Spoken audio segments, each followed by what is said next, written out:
নমস্কার বন্ধুরা, welcome to SD unique sports. তো বছরের শেষ দিনে কিন্তু বেশ কিছু গুরুত্বপূর্ণ আপডেট বেরিয়ে আসছে, কারণ ট্রান্সফার মার্কেট ওপেন হতে আর মাত্র কয়েকটা ঘন্টার ব্যাপার। তারপরে কিন্তু ট্রান্সফার মার্কেট ওপেন হচ্ছে, একের পর এক ক্লাব কিন্তু চাইছে প্লেয়ার পরিবর্তন করতে। ইস্টবেঙ্গল কিন্তু দুর্দান্ত পদক্ষেপ নিতে চলেছে, উইন্টারে বেশ কিছু পরিবর্তন আসতে চলেছে। তো কি কি পরিবর্তন আসতে চলেছে, বেশ কিছু বিদেশি প্লেয়ারের আলোচনা রয়েছে, ইন্ডিয়ান প্লেয়ারের আলোচনা রয়েছে, তাই ভিডিওটা খুবই গুরুত্বপূর্ণ হতে চলেছে। শুরু থেকে শেষ পর্যন্ত দেখার অনুরোধ করলাম, আর এই ভিডিওটাতেও তোমাদের থেকে 500 লাইক চেয়ে নিচ্ছি। আশা করি তোমরা 500 লাইক কমপ্লিট করে দেবে। আর যারা চ্যানেলে আজকে এসেছো প্রথমবারের জন্য, চ্যানেলটাকে প্রথমবার দেখছো, অবশ্যই কিন্তু একটা করে সাবস্ক্রাইব করে দিও। আমরা 17,000 ফ্যামিলি মেম্বারের খুব কাছাকাছি জায়গায় আছি, তো তোমরা চাইলেই কিন্তু 17,000 ফ্যামিলি মেম্বার কমপ্লিট করে দিতে পারো। তো পুরোটাই তোমাদের উপর নির্ভর করছে। সাবস্ক্রাইবটা করে পাশের বেল আইকনটা অন করে রেখো, তাহলে তোমাদের প্রিয় দলের খেলার সমস্ত আপডেট তোমরা এখানে পেয়ে যাবে। তো চলো আর দেরি না করে ভিডিও শুরু করা যাক। প্রথমেই যদি আমরা আজকে ইস্টবেঙ্গলকে নিয়েই কথা বলি, তো তোমাদের কালকের সকালের ভিডিওতেই জানিয়েছিলাম ইস্টবেঙ্গলের কিন্তু একটা মিটিং রয়েছে কালকে। তো সেই মিটিংয়ে কিন্তু বেশ কিছু দিক উঠে আসবে, প্লেয়ার পরিবর্তন, দল গঠন বা ফিউচার পরিকল্পনা নিয়েও কিন্তু বেশ কিছু দিক উঠে আসবে। তো তোমরা সেখানে অনেকে কমেন্ট করে চলে গেলে যে না মিটিং হয়ে গেছে, তুমি ভুল নিউজ দিচ্ছ। আরে অপেক্ষা করো, ভুল নিউজ কে দিচ্ছে কে ঠিক নিউজ দিচ্ছে সময় কথা বলবে। এত তাড়াতাড়ি অধৈর্য হয়ে গেলে হয়? এবার দেখো আমার কাছে কিছু জিনিস, মানে আমি বলছি না যে একদম সব আমার কাছে ঠিক আপডেট আসে, সবার কাছে সব ঠিক আপডেট আসে, ভুল মানুষ মাত্রই হয়, আপডেট পরিবর্তনও হয়। তো সেক্ষেত্রে আমার কাছে যখনই যা আপডেট আসে আগে একটু দিয়ে দিই। এবার আগে দিয়ে দিলে অনেকে মানতে চায় না যে এত তাড়াতাড়ি বলছে, মানে এটা ভুল হতে পারে, কিন্তু সেটা আস্তে আস্তে ঠিকই হয়। তো কালকের মিটিংটাও সেম তাই। কালকে কিন্তু মিটিং হয়েছে, অফিসিয়াল একটা কনফার্মেশন এসেছে, সেখানটা তোমরা রীতিমতন দেখে নিয়েছো। আমি ফেসবুক পেজে সবার আগে শেয়ার করে দিয়েছি। তো যারা ফেসবুক পেজে জয়েন হয়ে গেছো তারা কিন্তু সমস্ত আপডেট ফেসবুক পেজে দেখতে পাচ্ছ, যে সবার আগে কিন্তু ফেসবুক পেজে সেগুলো দেওয়া হচ্ছে, তারপর ভিডিও বানিয়ে সেগুলোকে বলা হচ্ছে। তো যারা এখনও ফেসবুক পেজে জয়েন হওনি, দেরি কিসের, ফেসবুক পেজে জয়েন হয়ে যাও। কোনো রকম কিচ্ছু অসুবিধা নেই, ডেসক্রিপশন বক্সে লিঙ্ক রয়েছে, ফেসবুক পেজে জয়েন হয়ে যাও।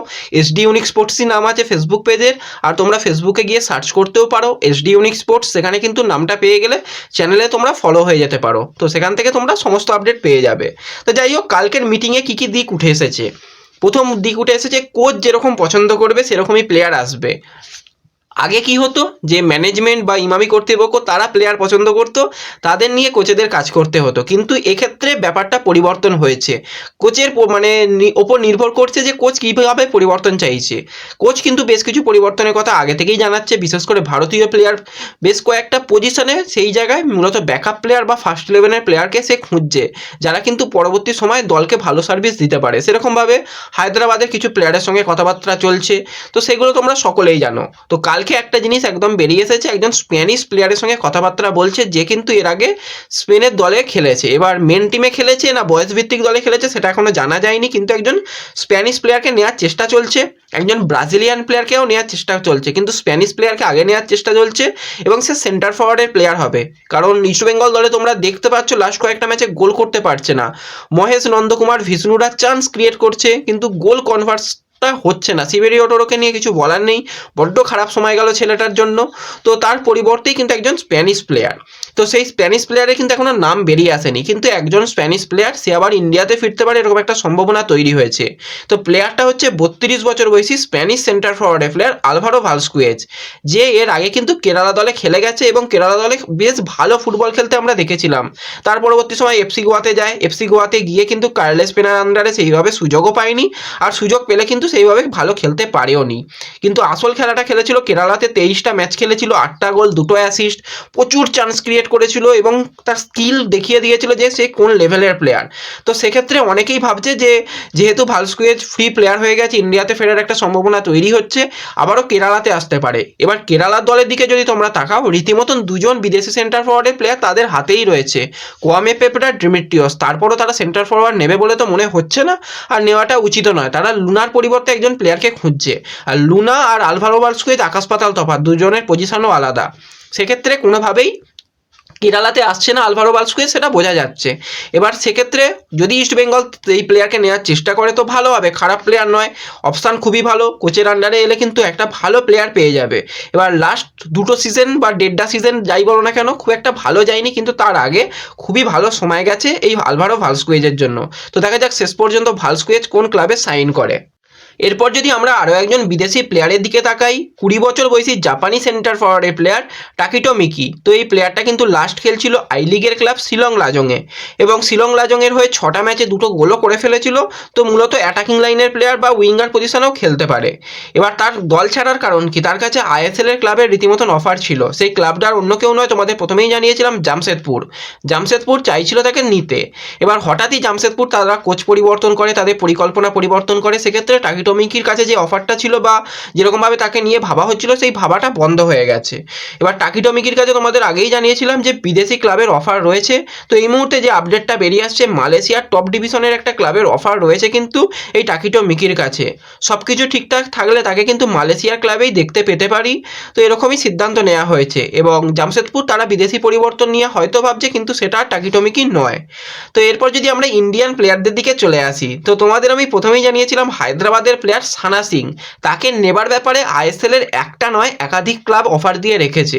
অন্যতম ভালো অফার দিয়ে রেখেছে বেঙ্গালুরু এফসি, মোহনবাগান দলও কিন্তু রেসের মধ্যে রয়েছে, এবং আরও একটা ক্লাব রয়েছে তোমাদের জানিয়েছিলাম।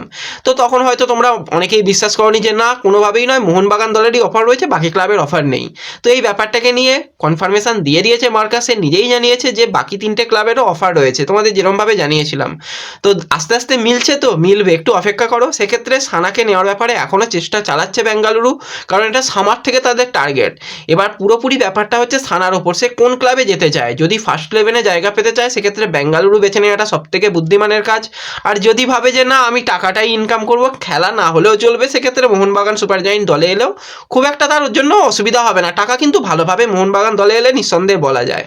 তো দেখা যাক, এই দুটো ক্লাব রেসের মধ্যে সবথেকে ভালো রয়েছে। আরও একটা ক্লাব রয়েছে, তার নামটা জানি কিন্তু বললাম না, তারা হয়তো ডিলটা নাও ডান করতে পারে, এরকম একটা হতে পারে। তো দেখা যাক শেষ পর্যন্ত কোন ক্লাবে যায় সানা সিং। এরপরে আরও একজন প্লেয়ারকে নিয়ে কথা বলবো, একজন বাঙালি প্লেয়ার, 27 বছর বয়সী লেফট ব্যাকের প্লেয়ার হীরা মণ্ডল, যে কিন্তু খেলোয়াড় জীবনটা শুরু করেছিল আইএসএলে ইস্টবেঙ্গলে। দারুণ খেলেছিল, সত্যি প্রশংসার দাবি রাখে, যেরকম হীরা ফুটবল খেলেছিল। তারপর ওই টাকার পিছনে ছুটতে গিয়ে বেঙ্গালুরুতে যায়, সেখানে গিয়ে গেম টাইম হারায়। তারপর বেঙ্গালুরু থেকে নর্থ ইস্টে আসে, নর্থ ইস্টে এসেও কিন্তু গেম টাইম পায়নি।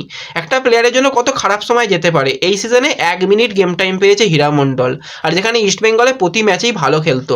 তো ইস্টবেঙ্গলকে বিদায় জানানোর পরই কিন্তু খারাপ অবস্থা হয়ে গেছে হীরার জন্য। ট্রান্সফার মার্কেটের দিকেই যদি তাকাও, তার মার্কেট ভ্যালু 1 কোটি টাকা থেকে নেবে 60 লাখ টাকায় চলে এসেছে।